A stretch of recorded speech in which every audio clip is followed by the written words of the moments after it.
После начала 2022 года многоголосие, неожиданно открывшихся левых на Гос.ТВ и Ютубе, начало заявлять, что Россия противостоит западному империализму. Схожесть госпропаганды советской натолкнула либералов на мысль о возрождении СССР, а неокрепших умом некоторых левых, что пришли к идеям Маркса на фоне продолжающегося с 2014 года внутреннего кризиса российской экономики, на мысль, что надо поддержать своих. Тем паче, что по национальному признаку они вроде свои. Сегодня мы, коллектив канала Перемен, окунемся в экономику, объяснив, что же представляет из себя такая штука, как Российская Федерация. Дорогие друзья, перед просмотром нашего нового видеоролика настоятельно просим подписаться на наш канал в Telegram. Там мы анализируем актуальные новости с классовых позиций, выпускаем эксклюзивный материал по трепещущим событиям, рекомендуем книги к прочтению в рубрике «Что почитать», разоблачаем мифы в рубрике «Разбор фальсификаций», анонсируем онлайн-кружки и, конечно же, рассказываем о опыте солидарности рабочих разных стран в борьбе за коммунизм. QR-код на экране, ссылка, как всегда, в описании. Приятного просмотра. Сначала давайте еще раз посмотрим на то, кто же говорит о том, что Россия не империалист. Сталинисты, КПРФ и РПР поддерживают правящий класс и убеждают людей бороться с американским империализмом, уводя внимание с внутренних проблем России. Они считают, что российской внешней политике нет империалистических интересов, что речь идет только о защите наших интересов, под которыми ими подразумеваются интересы национального правящего класса. Марксисты Соловьев и Стас Васильев, первый имел аудиторию на ТВ, поэтому с блокировкой на YouTube ничего не потерял, а вот Стас... Кто-то его еще вспоминает? Наверное, только в свете его изменившейся с устройством на ТВ позиции, да по всем вопросам. Коммунисты-интернационалисты же, в отличие от пособников буржуазии, подчеркивают, что Россия – это империалист, как США и Китай. Капитализм, перешедший в стадию империализма в начале 20 века, продолжает главенствовать на Земле в качестве основной социально-экономической формации и по сей день. И несмотря на то, что расстановка на международной арене за последние столетия сильно изменилась, мы не видим ничего, что не подтверждало бы правоту ленинской концепции империализма. Ни буржуазной концепции конца истории, ни прогнозы конфуцианцев о консолидации капиталистического мира в ультраимпериализм не оправдались. Мы все еще видим, как конкуренция между группировками мирового капитала постоянно приводит к противоречиям как между империалистическими альянсами, так и внутри них. Говорим прямо, никаких оснований считать анализ Ленина устаревшим нет. Напротив, сейчас мы видим более чистое воплощение отмеченных им тенденций. Напомним нашим зрителям, что Владимир Ильич определил 5 основных признаков империализма в работе «Империализм как высшая стадия капитализма». Первое. Концентрация производства и капитала, дошедшая до такой высокой степени развития, что она создала монополии, играющие решающую роль в хозяйственной жизни. Второе. Слияние банковского капитала с промышленным и создание на базе этого финансового капитала финансовой олигархии. Третье. Вывоз капитала, в отличие от вывоза товаров, приобретает особо важное значение. Четвертое. Образуются международные монополистические союзы капиталистов, делящие мир. И пятое. Закончен территориальный раздел земли крупнейшими державами. На основе данных признаков дается наиболее полное определение. Империализм есть капитализм на той стадии развития, когда сложилось господство монополий и финансового капитала. Начался раздел мира международными трестами и закончился раздел всей территории Земли крупнейшими капиталистическими странами. Важно отметить, что империализм – это прежде всего социально-экономическое явление, господство финансово-промышленной олигархии на основе монополизации. Поделенный более столетия назад мир между 6 великими державами за последнее время подвергался неоднократному переделу. Сегодня мы наблюдаем выделение немногих крупнейших империалистических стран в конкурирующие блоки. В отличие от начала 20 века, когда сразу нескольких колониальных стран осуществили раздел мира почти на равных, Сейчас мы видим, что ряд стран, осуществляющих империалистическую политику, оказывается менее влиятельны, чем крупнейшие хищники, и даже нередко подчинены им. При этом не стоит делить мир в черно-белых тонах на империалистические и страдающие страны. Империализм — это не категория страны, а форма капиталистических отношений. Поэтому существуют большие и меньшие империализмы. И даже в маленьких зависимых странах может быть своя хищная олигархия. Другое важное отличие современного этапа империалистической стадии развития капитализма – это изменение основных методов международной политики. Со второй половины прошлого века империалисты, во-первых, избегают прямых военных столкновений между собой, чаще ведя так называемые прокси-войны на территории зависимых стран. Основная причина этому – наличие ядерного оружия, что делает маловероятным, но не исключает начало Третьей мировой войны.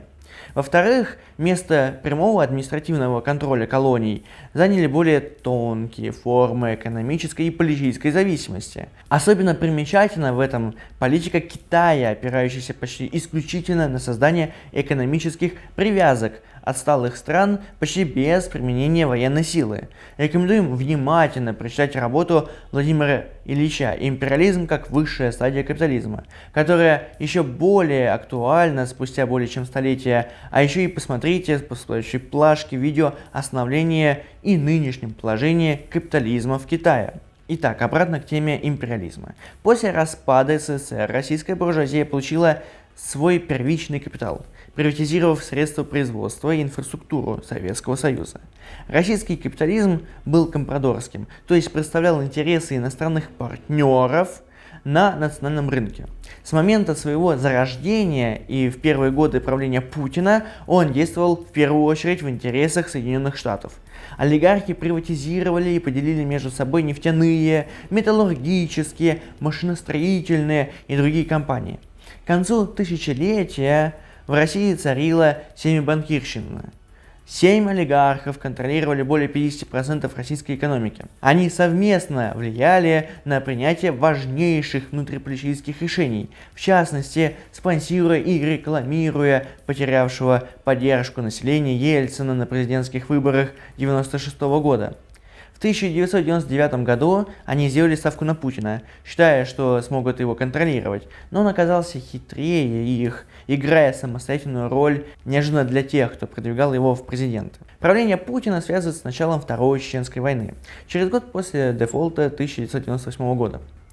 Противостояние, переполняющее российское общество в то время, не могли разрешиться в рамках нормальной буржуазной демократии. Необходим был сильный лидер, который, с одной стороны, поставит на место проворовавшихся олигархов, а с другой улучшит жизнь рядовых граждан. Бывший офицер КГБ, директор ФСБ, опирающийся на вооруженные силы, полицию и исполнительные органы власти, стал над классами, выступая в роли арбитра.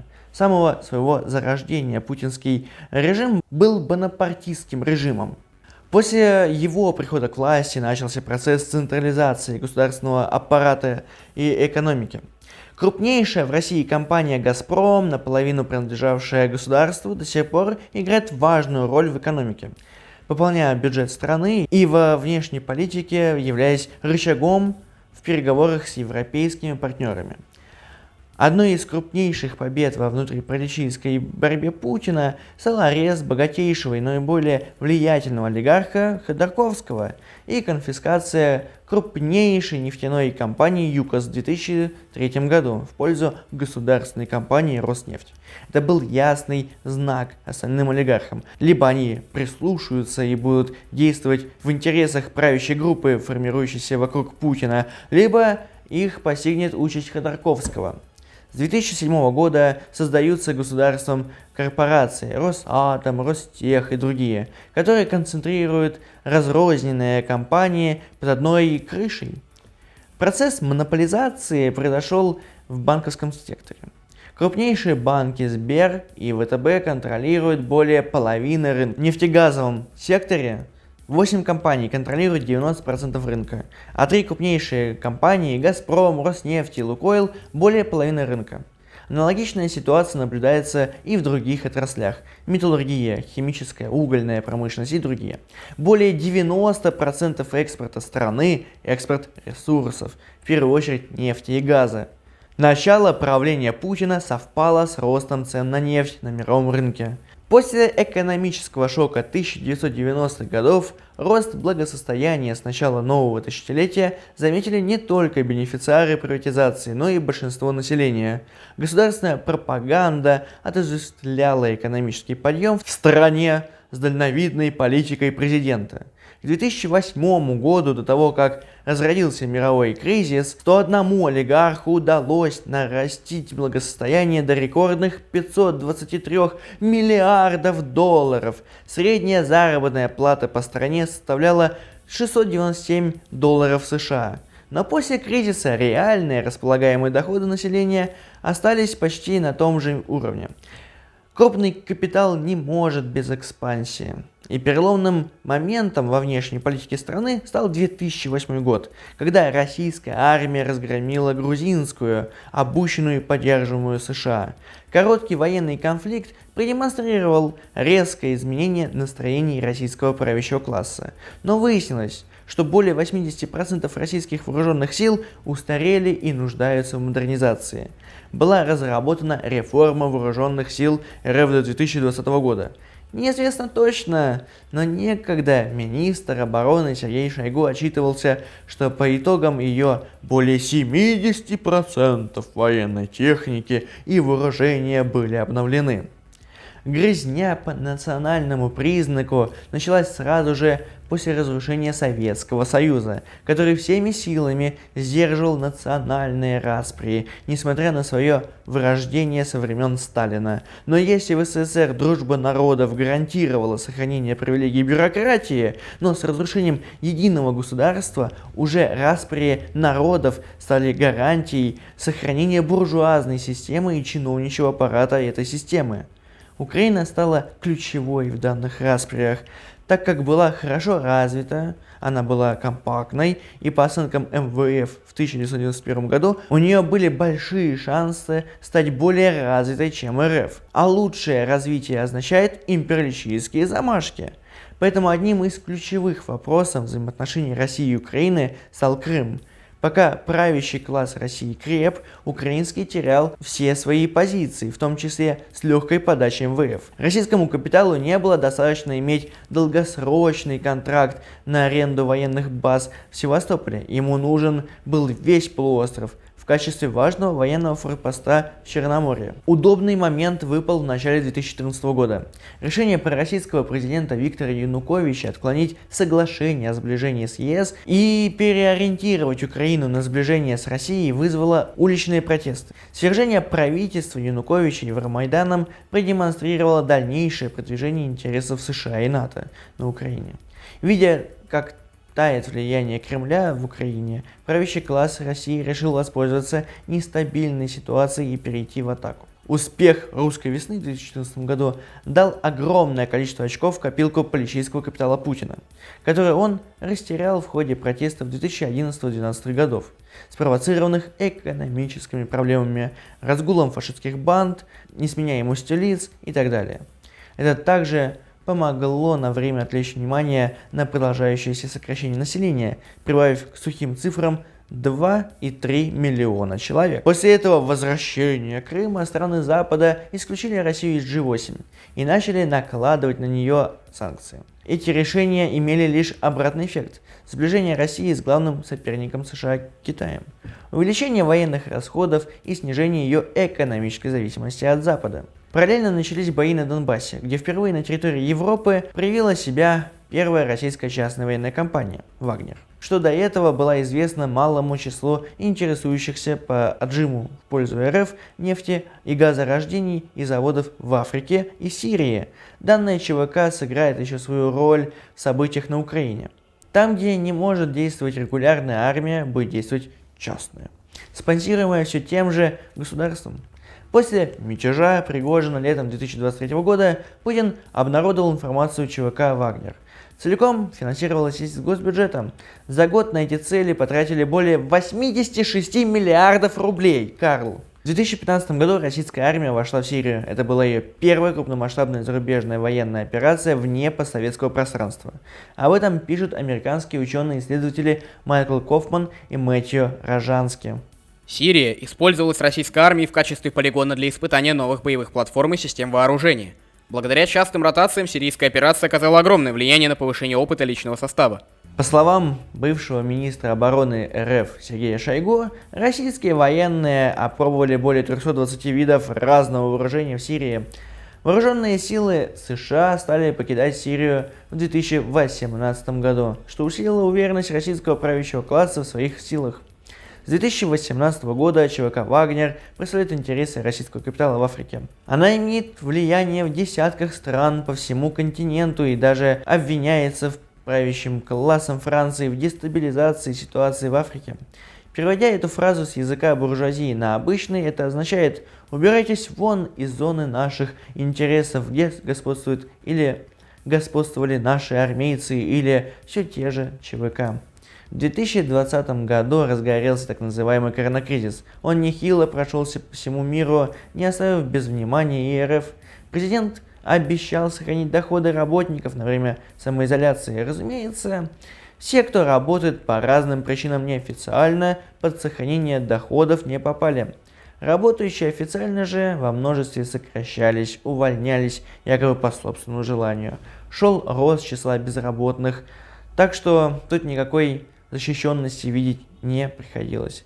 Причем мы видели новости о сокращении медперсонала и о задержках медикам зарплат в некоторых местах, что делает жизнь врачей просто беспросветной и снижает таким образом их эффективность в помощи больным, а самих врачей превращает в нищих. Или как в Ярославле, во многострадальной Семашке, где и так работает половина необходимого персонала в участково-терапевтическом отделении, обещанных доплат за работу с больными COVID-19 они не получили. Учитывая, что сейчас уже 2025 год, то без борьбы они не получат никогда. А те, кто находится у власти, разумеется, в период кризиса власть будет спасать капитал, а не людей, давая госфинансирование крупным компаниям. Список компаний, которые могут рассчитывать на поддержку, был создан еще в период кризиса 2008 года и никуда не делся, лишь претерпевая небольшие изменения. Итак, на протяжении нескольких веков капитализм кошмарит всю планету из раза в раз повторяющимися кризисами и депрессиями. Потеря 8-го, продолжительные потери с 14-го, ужасные потери 20-го толкнули на события 22-го. Так еще и сближение с Китаем символизировало расправление крылышек гордой курочки российского крупного капитала. К началу событий подвели различные факторы: поражение США в Сирии и Афганистане, усиление вооруженных сил России, подталкивание Украины к вступлению в НАТО, вопросы разделения собственности на территории Украины, в том числе и земли, и другие. Противоречия не было возможно решить с помощью переговоров, так как США продолжали подталкивать Украину к вступлению в НАТО и расширению НАТО на восток. Российский капитал вливал баснословные капиталы в Украину, прощал долги за газ и другие кредиты, закрывал глаза на разбазаривание того, что он считает своим, особо не скорбя по такому же разбазариванию России. Не скорбя по одной причине: разбазаривали они все в себе в широкий карман. Это население России они превратили в голодранцев, а сами ездят на Майбахе по Сан-Тропе. Важным источником дохода для России был и остается до сих пор экспорт газа в Европу, особенно в Германию. До 2020 года 40% газа поставлялось в Европу, а Германия зависела от российского газа на 60%. Дешевый газ из России был одним из ключевых преимуществ немецкой экономики, что не устраивало США, желавших иметь больше возможностей для экспорта своих ресурсов в Европу и ослабить экономику европейского конкурента. После начала событий транзит газа через Украину не прекращался ни на день. Несмотря на то, что целые города уничтожаются в процессе боевых действий, трубопровод остается кровеносной системой, подпитывающей экономики ожесточенно борющихся сторон. Контракт между газовыми компаниями России и Украины истек в конце 2024 года. 2025 же начался с отключения света и тепла в Приднестровье, которое зависит целиком и полностью от дешевого, а по сути бесплатного газа из РФ. Правящие классы продают жизни людей в обмен на денежные газовые потоки. Эквивалентный объем, который поступает в Европу через Украину, перетекает и через Турцию. Так что закрытие трубопровода на Украине лишь приведет к росту цен на российский газ, но он все равно будет поступать через Турцию. Российская экономика, несмотря на санкции, не только не стагнирует, но и даже показывает рост. Это был классический результат политики военного кейсианства, которая наблюдалась в Германии в 30-х годах. Расходы на оборону увеличены в разы, при этом значительная часть дополнительных расходов обозначена как секретные расходы. Переход к военной экономике неизбежно означает значительное сокращение расходов на образование, здравоохранение, социальное обеспечение, гражданскую инфраструктуру, энергетические системы. А все мы помним, как замерзала Россия в зиму 24 года. Благо зима 25-го оказалась аномально теплой, и несмотря на рывки и прорывы теплосетей в Рыбинске и Переславле, люди сильно не пострадали. Эта переориентация уже негативно отразилась на жизни многих простых российских граждан. Россия сильно зависит от импорта из Китая, около 40% общего объема импорта. В то же время с начала 2024 года возникли сложности с платежами за товары из России в Китай. Таким образом, существует множество противоречивых факторов, которые могут существенно повлиять на российскую экономику в будущем. Правящий класс это понимает. Он избрал в мае 2024 года нового министра обороны Андрея Белоусова. Он экономист, не имеющий никаких связей с армией, но он известен тем, что якобы изымает деньги у олигархов в пользу государства. Правящий класс в России прекрасно понимает, что народное брожение есть. Давят они его всеми возможными способами, от продления ковидных ограничений на собрания до блокировки целых видеохостингов и инструментов для созвонов. Формально из-за размещения не той информации, номинально для получения прибыли для ВК и мертвого Рутуба, а реально для всего сразу. И рот заткнуть, и денег срубить, и чтобы легче было наказывать неугодных. Противоречия, которые лежат под поверхностью, выйдут наружу с завершением событий, начавшихся в 2022 году. И вопрос о революционном руководстве станет наиболее актуальным. К этому моменту должен быть создан субъективный фактор – революционная коммунистическая партия, которая могла бы повести за собой массы. Сегодняшняя сила российского правящего класса не будет длиться вечно и может обернуться своей противоположностью. Он создает политический вакуум. Любое мнение и политическая позиция, отличающиеся от государственной, запрещены. И у нас есть возможность заполнить политический вакуум и привлечь рабочих и молодежь нашими идеями и принципами. Что же делать? Давайте скажем прямо. Необходимо отнять власть и собственность у буржуазии. Управлять страной должны те, кто производит ее блага за счет труда, которых страна и живет. Пролетариат, рабочие, строители, шахтеры, водители, моряки, врачи, учителя и другие. Все средства производства, станки, здания, дороги и прочее, а также все производимое добро должно стать собственностью всего общества, а не привилегированных единиц. Демократически организованное, централизованное плановое хозяйство способно обеспечить распределение произведенного обществом продукта, так что больше не придется переживать очередной кризис, потому что затоваривание в таком случае невозможно. Распределять общественное добро между всеми, а не выкупать произведенное нами же у паразитов, такие перемены будут самыми оглушительными, самыми правильными и откроют нам дорогу к подлинной истории человечества. Все хотят перемен.